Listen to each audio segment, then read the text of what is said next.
Hello everybody. A lot of you guys may know me from Twitch. My name's A Jonesy. I recently started streaming, and recently it's come to my attention that the 757 version 2, this goes for the 767 or even V1 of the 75. A lot of people struggle to start the plane up, etc. It's come to my attention that I should make a tutorial video on how to start it up. Some people have asked me to do so, and I think it'd be a good idea. So that's exactly what I'm going to do this evening. And I hope you guys enjoy. So we're going to jump into the cockpit, and I'm going to explain how to start up the plane and the little iPad feature right here. So we're going to go ahead and start with this, and we'll kind of go from there. So right here, the challenge level, if you increase it, you're likely to get custom failures at any point given the time. The higher the number, the more frequent or worse your custom failures will end up being. Real limits. That's going to set the structural limits of the aircraft to real life values. So if you were to try to do a barrel roll or front or a backflip, whatever, you'll destroy the plane if you have this checked. Real time. This goes for starting the IRS. I do believe it goes for starting the APU and loading the plane up with gas and people. I'm going to turn this off just for the video. I usually like having it on for realism, but it takes about 5 or so minutes, maybe 10, to get the plane loaded up if you have that clicked. If the plane will load up in like 30 seconds or less if you have this unclicked, and the IRS will align immediately after you set it into the FMC, and we'll get more into that here in a moment. First officer in control. So when you click this and you hit your shift 9 to go into the cockpit virtual view, it'll automatically set you to be in the first officer's seat, so you'll never be in the captain's seat unless you move it over. And then there's also another iPad over here that works the exact same as the captain's side.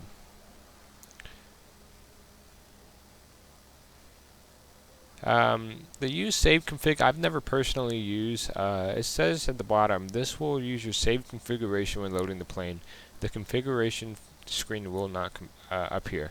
I've never used this option, but right there in the bottom it kind of tells you what it's going to do. Mouse wheel. So if you want to use your mouse wheel to kind of turn buttons or switches, you'll have that. You can change it by hitting these arrows. So if you have no, you just go to the little click spot and click your left mouse. Charts. This will appear onto your yoke system. I personally don't use it just because I can't read that. This looks like it's a chart for Frankfurt, Germany. Like I said, I can't read it, so it does me no good personally. And then you can change the chart by using these little click spots on there. And then there's a hide yokes. So what this does is it hides the yoke, so you no longer have a yoke right there. This is handy if you can't see your screens, and it just kind of blocks it, so it's just a little tool they have. Then as you saw, if you unclick that, the charts will immediately appear on your screen, like that. And then this is a much better way of looking at the charts. And then of course autosave options. This will autosave all your options. The sim settings, just do all these as you wish. Cockpit interaction, once again, do all these as you wish. This is also another way to change your mouse wheel support if you want it or not. Okay, and then advanced sounds, you can control or decrease your sounds. I have mine set to where I like it. Passenger volume, I tune to have that a little bit down to the lowest setting because you'll still be able to hear it just fine. And when you have it turned up, it's just like that's all you seem to hear, and it's just not very realistic. When I get on a plane, The only time I really hear a lot of talking is when you're boarding, and that's about it. Effect params, I've never really used it. I've adjusted the settings once, and that's pretty much how it is. So if you turn on your window reflections, you can see the screen has a lot more reflections. I personally don't like it. It decreases my visibilities, and then it does the same for your instruments. If you're looking right there, I just have it right about the middle. That's what I'm happy with. And then, yep, so on and so forth with that. And then checklister. This pops up this little checklist. If you want the you're going to want to use amplified checklist here, and then you can just follow it. And as you click all the buttons, so I'll give you an example. Say we hit the battery switch, it automatically has a green screen. We're not going to use that today. We're just going to go with my little flow. Now, one of the first things I do in getting into the plane is I get my ground power unit, my fuel truck chocks, and gate config if I have a gate pulled up. And then this is an air conditioned unit. I personally like to use it, but it doesn't seem to work, at least not in this version. This is version 2.0.13. And then, last but not least, I go ahead and just load up the plane with passengers and fuel. And I use a program called SimBrief. It's here on my other screen. That's going to give me the information. So today is asked that we bring 184,000 pounds on the zero fuel weight. So that is our weight of the plane with zero fuel. That is good to know for your FMC startup selection, which we'll go over here in a few moments. So it's asked that we bring 180, so we'll just we'll add 7,500 more pounds. Correction, 7,500 from the 6,000. So that is 13,500 pounds of cargo. And then for fuel, it's asked that we bring 23,310 pounds. And then in order to load up the plane, you gotta open up this door, or just that door, but I go ahead and open up the cargo door just for the added realism. And then you click that and it loads up. So, another button right here is maintenance. You hit that once and it basically resets your hydraulic quantity, your oil quantity, all kinds of different stuff. Like, just does a quick maintenance check to make sure everything's all up and ready to go. That's good if you were to maybe harm the plane in some way. You just hit that. But this will only work if you're on the ground, engines off, and parked with your parking brake on. Optimize center of gravity. This is just going to adjust your center of gravity to where you're able to take off safely. And then the push and pull forward we'll go over here in a little bit. The airplane menu here, we just went over it. So you can open up any doors in the plane. So if we go in the outside view, we will see that some of the doors are starting to open. And then you can easily just click it and the doors will close. So the plane's already loaded, as I said earlier. If you're in that general and you have real time off, the plane will load very, very quickly. And then wing flex, I personally don't really mess with it. Doesn't actually seem to be work when I click it. That might be done on another screen. Getting pretty loud out there. You can just mess with that. I know this works on the 767. I've actually never really messed with it in the 7.5. I'm usually happy right there in the middle. Dynamic blinds. If you go out here, it'll mess with the blind system. Doesn't actually seem like it worked, but I know in the 7.6 it does work. Basically, the blinds will automatically open and close. So if you want all your blinds open, this will probably be fixed in another update. Just unclick that and you'll have all your blinds open. Auto gear lever, that is going to be this guy right here. So whenever you're taking off, and you hit gear up, it's going to go up and then automatically to the off position on its own. So if you want to click it and say, hey, I want to tell it to go off whenever I'm ready, you just unclick that. I have it on because it doesn't really matter either way to me, because if I'm the pilot flying, I would never have to mess with that. That's going to be the first officer's job or the pilot monitoring job.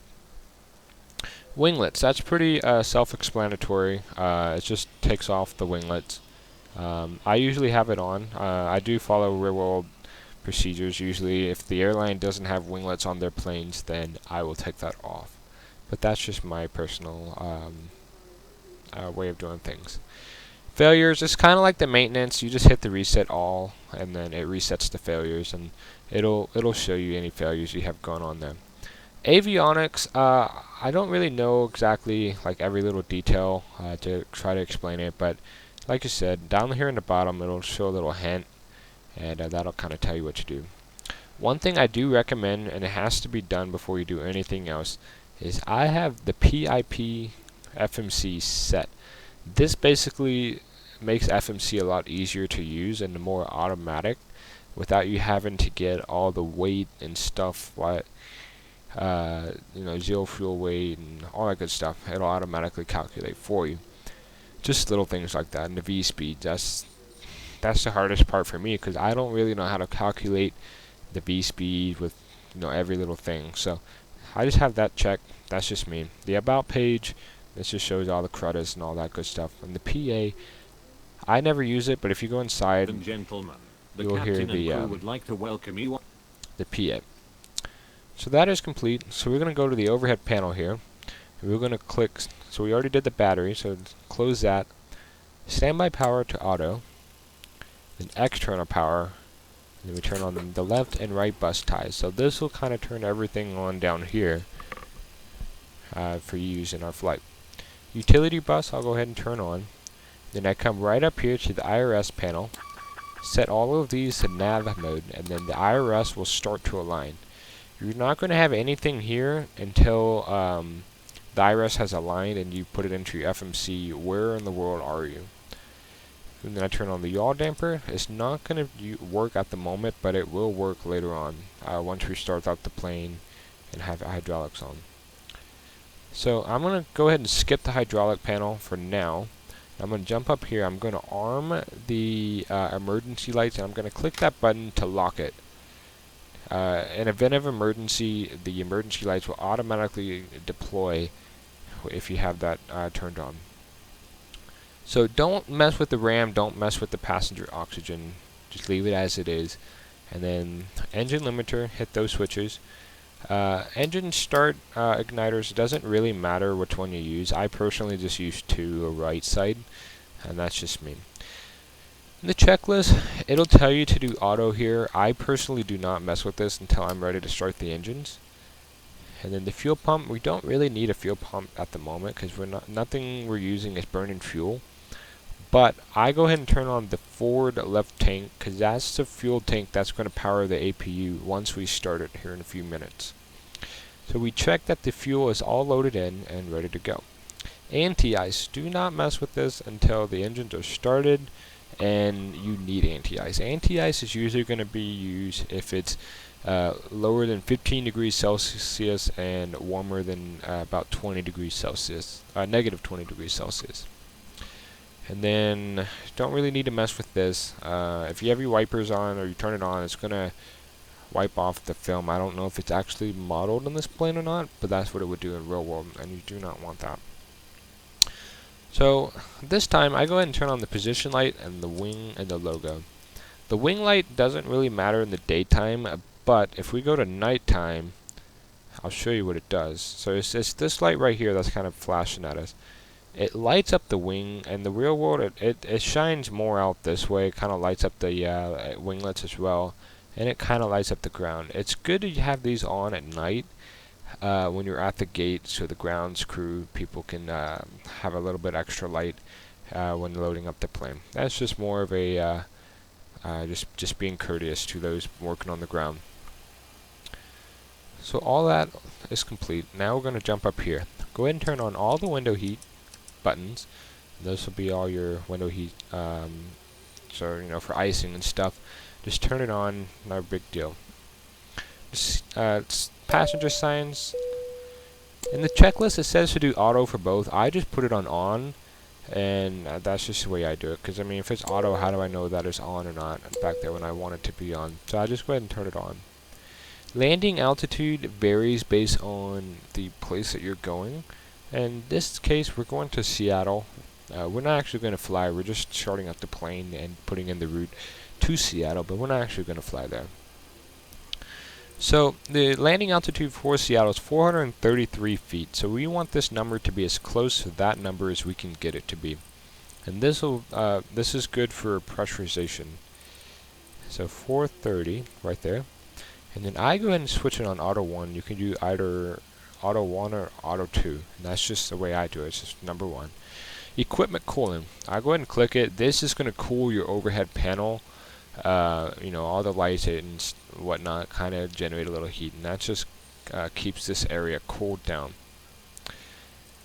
Lights, do them as you wish. You can use your scroll, or if you choose not to use your scroll wheel, just click it with the click spot.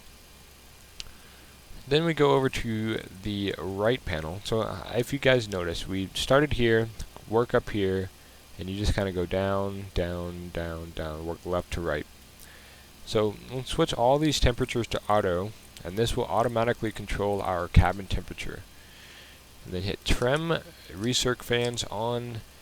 We turn it on auto, but we do not have a source of air at the moment. The only ways to get air sources, if you have your engines on, your engine bleed on, you have your APU on, your APU bleed on, or if you have a ground air supply. In the real world, they usually set that up once the plane has arrived at the gate. But we currently do not have a source of air at the moment, so we'll just leave the packs off for the time being. And I just go ahead and hit the isolation valve, and we'll leave the bleeds off for the time being. So the overhead panel has now been complete.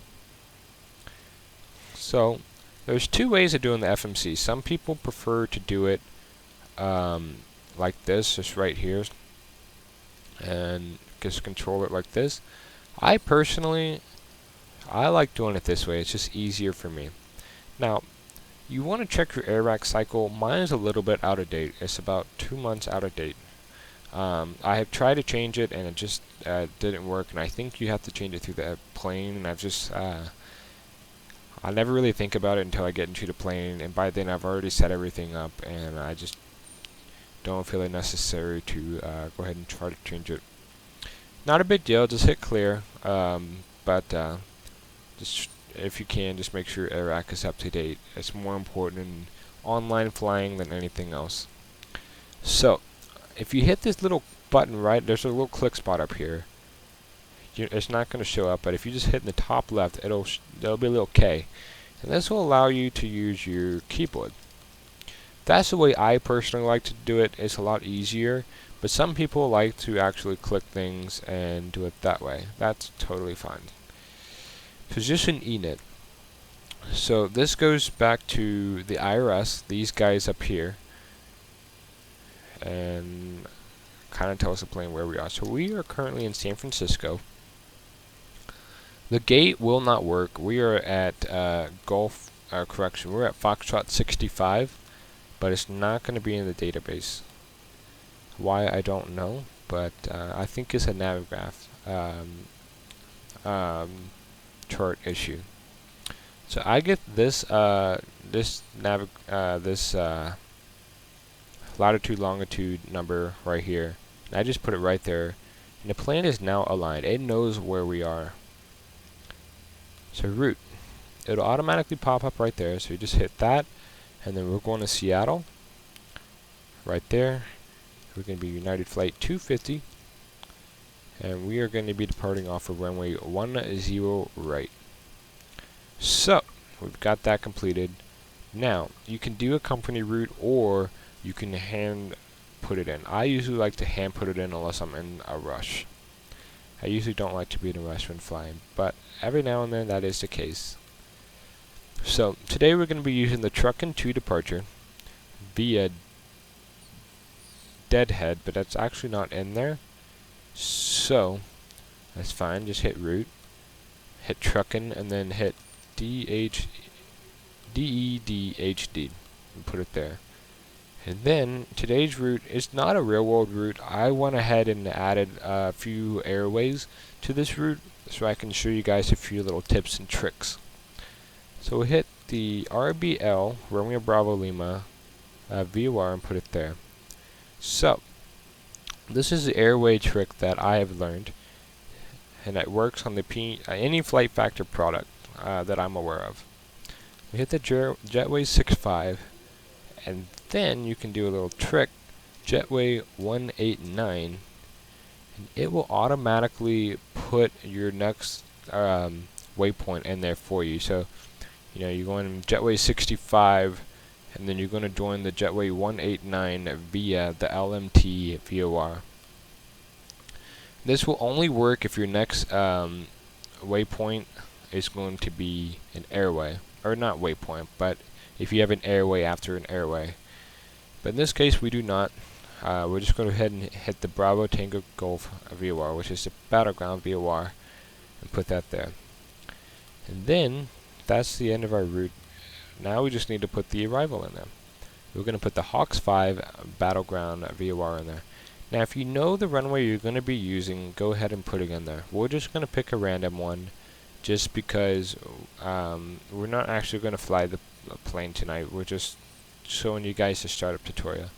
So we'll put 16 center, and I don't believe there's a transition use if you're coming from the south. So hit root, activate ZEC. So that is all put in there. I like to go into my legs page, go next, and make sure there's no discontinuity like that. You're going to hit this and put it there and hit exec, and there will not be a discontinuity. Next page, next page, next page. So we have another one there, but I did notice that we have a vectors. Now what vectors means is that from Vashon, the ATC would be vectoring you to the anvil or wherever they choose to vector you to. So we do not have any more discontinuity, so we can go back to the RTE, aka route page. And then we're going to hit performance and net page. And then, like I was saying earlier with the PIP FMC,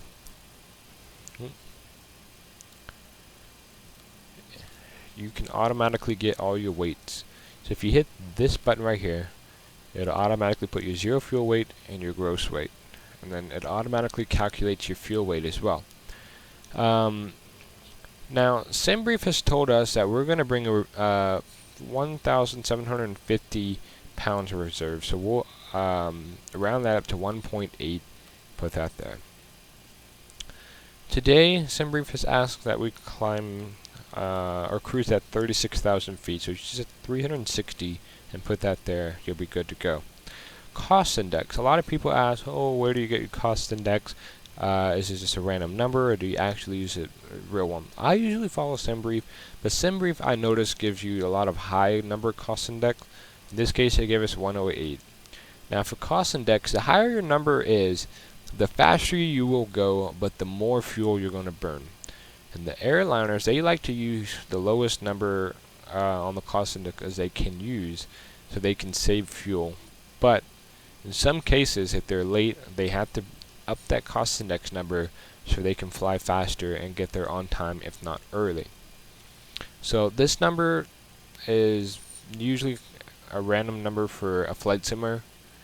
Like I said, I just use whatever SimBrief tells me, but usually it's a high number cost index. So usually like after like 90 or 100 or so in the flight factor planes, I notice there's not really a huge difference.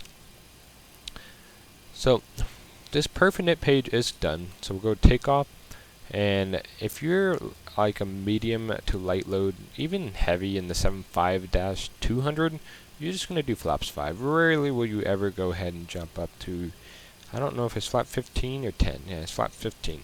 I think that's more or less used for a heavy loaded 753, or if you have a short runway. Thrust reduction. This is a number that is also kind of random when it comes to flight simulators. I usually use about 55 degrees, and that's a good number for me. center of gravity. If you just hit that button, it automatically calculate that for you. And the PIP, it will not. FMC setting. So if you look down here, look at our stabilizer trim. I just go ahead and do it now. We have to turn on the hydraulics in order for it to work. So just go ahead and turn on the hydraulics. And then put trim to 3.5. There we go. And then I turn it back off for the time being. The reason you want this off, because in the real world, if you were to mess with like your rudders or something on accident, it could potentially be harmful for the guys on the ground. So I just leave mine off. Now, if you want your V-speed, you just hit this button right here, this reference speed, select on, and then you hit this button right here, and all those speeds will automatically be put right here and right here. So the FMC is now complete and we're ready to go. So we turn on the beacon light, make sure all the doors are closed, and then this is the time when I start my APU. So I leave it onto the on position for just a second, come down here to my status display where you'll see the RPM, or APU RPM and oil quantity. And then flick it onto the on position, wait for the RPM to start to rise, and which it did, and switch it back to the on position, and we will wait for the RPM to start to rise. And then, once it has risen all the way up to 100%, we can turn on the APU bleed and turn on the packs. The packs is what controls the air systems of the plane. During this time is usually when I set up my MCP, or my glare shield as some people call them. So we'll go ahead and hit these to auto. This will automatically tune your radios and course headings. So you see right there, it just changed. So since we don't have any ATC in today's flight, I usually just go ahead and put our cruise altitude in here. Now if you had ATC, they'll tell you to climb and maintain whatever altitude, or climb via the SID. The SID is all on the chart, and I just don't have a chart open at the moment. For your heading, I usually just do runway heading unless otherwise said by the chart. And then I usually do VREF plus 10. Now what does that mean? It means the reference speed of V2, so as 149er, I just put 159er. That's the speed in which we're going to climb out on. So it will be 159 knots and while we're climbing. Hit flight directors on, and we are set. So the APU should already be 100% RPM, and we are ready to flick the APU bleed system, and then air packs. Now you'll hear it start to rise. I usually just use the left pack whenever I'm on the ground and parked. You don't need both of them on. In the real world, they usually just use one. Some airlines are different. However, over time, it will put a lot of wear and tear onto the left pack. So if you switch between the two, it will work just fine. So for the time being, we'll just leave it on both. You'll hear it working a little bit harder, but it's putting less load on each of the pack systems. And then you also need your APU gen. So at this point, it is now safe to disengage the external power and switch over to the APU generator. Now you go back to ground, and this is the time in which I get rid of the fuel truck, the chocks, gate config, and GPU. And then if you have AutoGate, which is a program used by X-Plane users, if you just hit the parking brake off and on, the gate will then just run away from you, basically. And then you engage the pushback truck. So we have the beacon light on, and this is the time in which I turn on the hydraulic pumps, and as well as all the fuel pumps.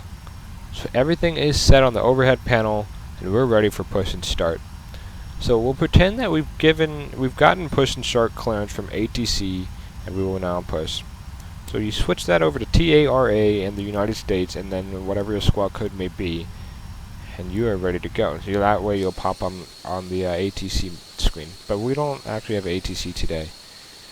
So in the flight factor planes, if you use the default pushback truck, it's all controlled within your throttles. The 767 and 757 planes, you are able to start up your engine while pushing back. On the 777, it does not allow you, because it actually, when you move your throttle, like I'm moving my throttle right now, and nothing's happening on my throttle quadrant, because they fixed that issue. Oh, see, we're kind of pushing back. They fixed that issue in the 757. In 777, it automatically moves the throttle quadrant, which is fine, but it will not let you start the engine because of that reason. You want your idles to be, you want your thrust to be on idle when starting up your engine. So we'll go in the outside view and we'll push back our plane, then start up our engines.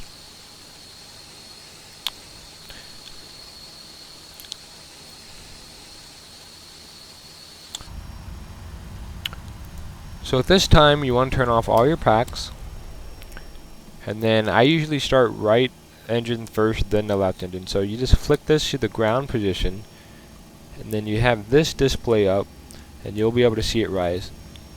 Some people say 25 N2 is when you start it. Some people say 15. I usually do it about 20. I've never had any problems starting it then, and I don't think I ever will. So you keep a close eye on that M2 number. When it hits 20, you just enter the fuel, and then the EGT will start to rise, and that's a good sign. Now the engine is officially starting up, and then you wait for it to be at idle before starting up the other engine.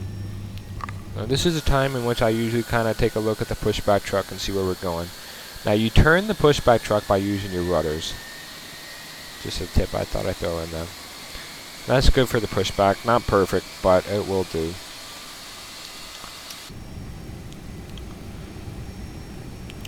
So the pushback has been complete. You set the park and brake, then come back to the the iPad menu, hit ground, and hit that pushback button, and the pushback will then get away from you or disengage from you. And this is when I hit the RTO. Our barometric pressure is not set. It should be at 29090. That should have already been done, but totally had forgotten.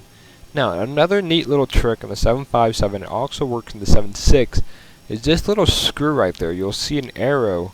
You hit that button, and it automatically will set on the co-pilot side. Otherwise, you'll get a message saying out, disagree. And that just basically means that your altimeter pressure setting is different than your co-pilot, or vice versa. So the right engine has now been settled and is at idle. So we switch to the left side, and do the exact same procedure on this side as well.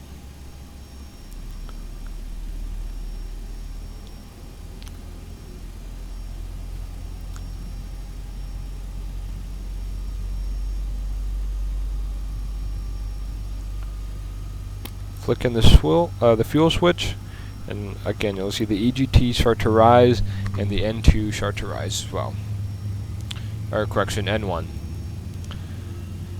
N2 will continue to rise as well as all of these things. So again, you wait for it to be at idle, and then once it hits idle, is usually when I will turn the left and right generators on. Alright, so we're at idle now. Hit left and right generators. You see the buses switch over, and we're no longer using the APU gen. So at this point, we can disengage the APU bleed and turn on the engine bleeds, then turn on our pack to get the air conditioner rolling again, and then just turn off the APU. So, we've now successfully started up the 757, and this time we'll set flaps to position 5, and then if you hit the status display, and we'll turn the yokes back on, right there, and then we'll do a quick flight control check. So, if you're looking at this right here, or you can look at, make sure both the yokes are working. So full forward, check. Full back, check. Then make sure it's center, check. Ailerons full left, check. Ailerons full right, check, and then center. And now for the rudder, full left, check, full right, check, and then center. So we're good there. Now we come to the overhead panel, turn on our runway turn-off light, which is also our taxi light. And then we will begin the taxi. So in today's case, we're going to taxi to runway 1 right. Now you don't need a whole lot of throttle to taxi this plane. Just get it going, and then you kind of just bring it back to idle, and it'll start taxiing, or start speeding up on its own.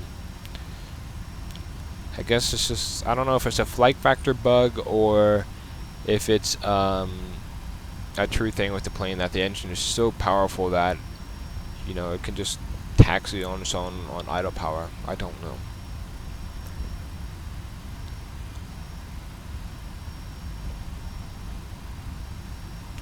For those of you that haven't picked up, we are at San Francisco. It's a nice airport made by Mr. X. And it's free. You can find it on the xplane.org store. Or not store, but just xplane.org. And I'll have a link in the description as well. You don't want to go too fast with the turns. So we're going about 13, which is right at our limit there. Usually you want to turn about 10 knots, but this isn't a full 90-degree turn. So we're just barely turning here. I would say don't go any faster than maybe 15 knots on this turn here. Again, I'm not using necessarily real-world procedures. This is the way I do it and the way it works for me every single time, and I have yet to have any issues. So take my suggestions as you will. Just kind of bring back the speed just a little bit there.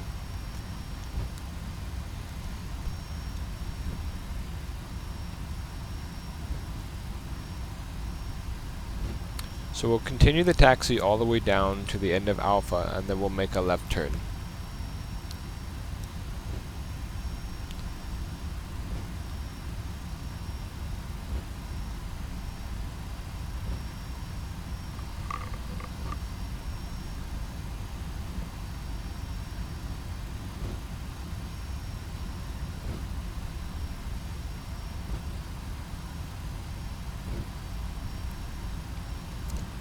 Since we started our taxi, we have not had our thrust above idle, and we are continuing to bring up the speed nice and easy.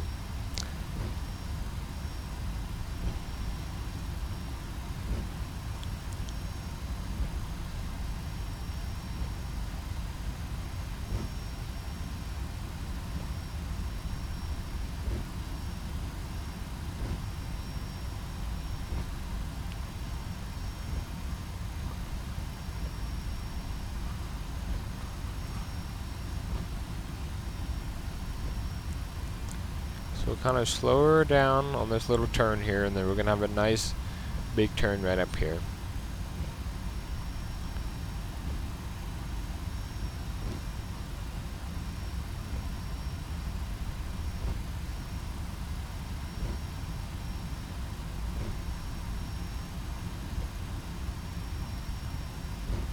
So like I said, you probably don't want to be going much faster than 15 knots on little turns like this, and 10 knots on big turns coming up like this.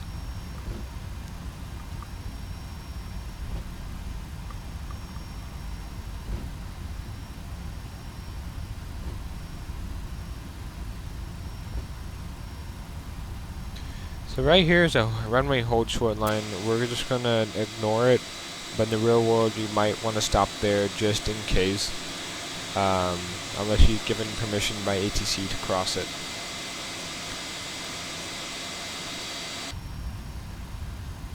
So like I said, not much more than 10 knots will be needed for that turn there. And then we're making a left turn here on Alpha 1.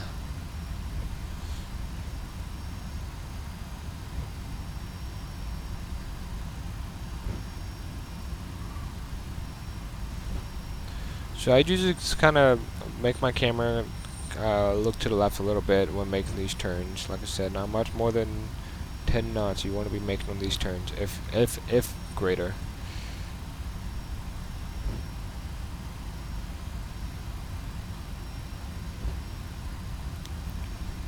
So at this point, you would be saying to your flight attendants, please be seated for departure. I'm sure all of you have heard that when flying in real world as approaching the runway.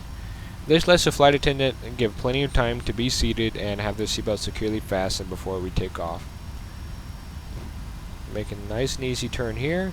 We'll pretend we've given clearance by the ATC to take off. We'll turn on all of our lights,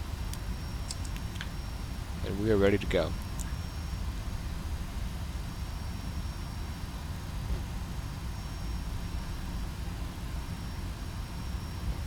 So, when I'm making kind of these slow turns, I usually use differential thrust. So right here, we're just going really slow. So what differential thrust means is you're using power. So if we're making a left turn, you use your right engine and you spool it up, and it kind of helps you make sharp turns.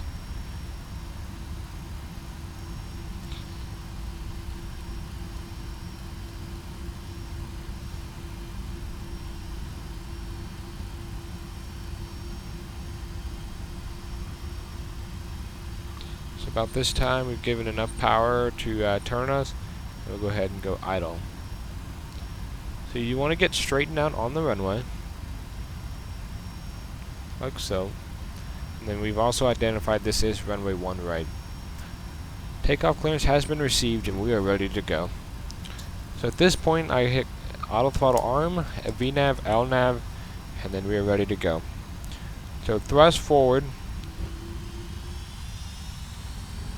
Then once it hits about 50%, I hit that THR, and that'll be our toga button with D-rate.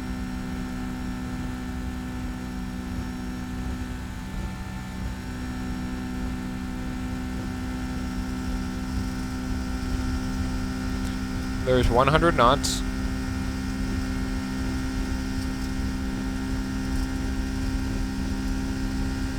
There's V1, hands off throttle, rotate. Start pulling back on the stick, and off we go. Now you want to be easy when pulling this thing off the ground so you don't get a tail strike. So we've hit positive rate, and that's when we bring up the gear, and we just follow the LNAV, VNAV path there on the flight directive.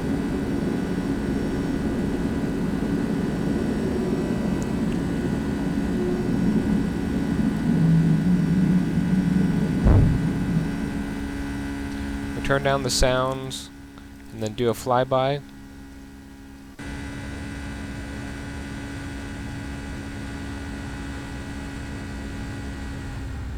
And off we go.